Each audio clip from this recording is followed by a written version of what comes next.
Now, I'm going to cover about three things here. First, I'm going to start with Nigella for me.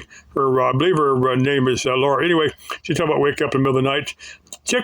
What I do is, I watch or listen to YouTube videos. There's a variety of stuff that I either watch or listen to, either some music videos, some of the ghosts, or all kinds of different stories that I'll periodically listen to. If somebody wants a list of stuff I listen to, let me know, and I'll compose a list. But you can find all kinds of stuff like Haley Reese or Maybe After Dark, the Hawaii Files. Let's see. There's a bunch of them. Like I said, if somebody wants them, let me know, and I'll compose a list of stuff I'll list overnight. But just stuff that you can just listen to and not really have to watch. And they'll generally put me to sleep. Like I said, I'll wake up in the middle of the night, regardless of if I've consumed any alcohol or not, and I haven't for about 4 days now. It's the next thing I want to cover. Now that my one fastest laptop. Now I've reloaded Linux Mint. I found a much earlier version. I'll usually save the earlier versions. This is like maybe a couple of years back. I put that on a thumb drive and loaded it, and it seems to be working fine. So I'm guessing just some software hardware compatibility problem, or maybe the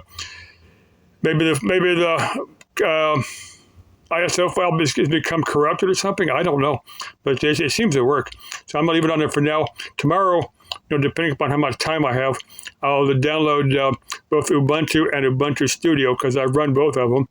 I've run Ubuntu Studio in the past. The problem I've got with Ubuntu Studio, I have problems loading other software like Opera or Video Downloader, stuff like that. I think it's a software manager that comes with it, but I've had trouble making it work. So I'll just load it on there and just see how it works. Or I may just leave the version of Mint I've got on there. I'll probably leave the version I've got on there for a while and just run it other as a live boot just to see how they work. Now, the last thing I'm going to cover. Now, I just saw on the TV news something YouTube has rolled out. It's called Hype. It's to promote smaller users. It's for users with under 500,000 subscribers, which certainly includes me.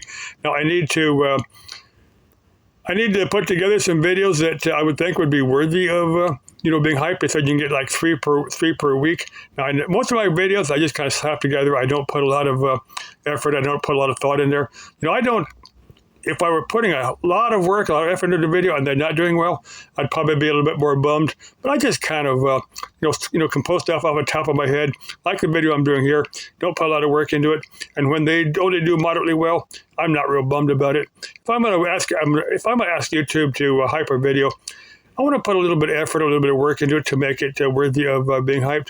Now, I found one video that kind of describes it, and I need to look into it a little bit better and just see what I was involved in there. It says perfectly free, to get free. I guess if you want more hyped over a week, you got to pay them. But it sounds perfectly fair to me. Let's see. I'm trying to think of some subject matter that would certainly be worthy of a hype video. I'll think of something between now and morning because I'm usually pretty creative. I can usually think of stuff. Okay, love you. Let's make this life interesting. Bye-bye.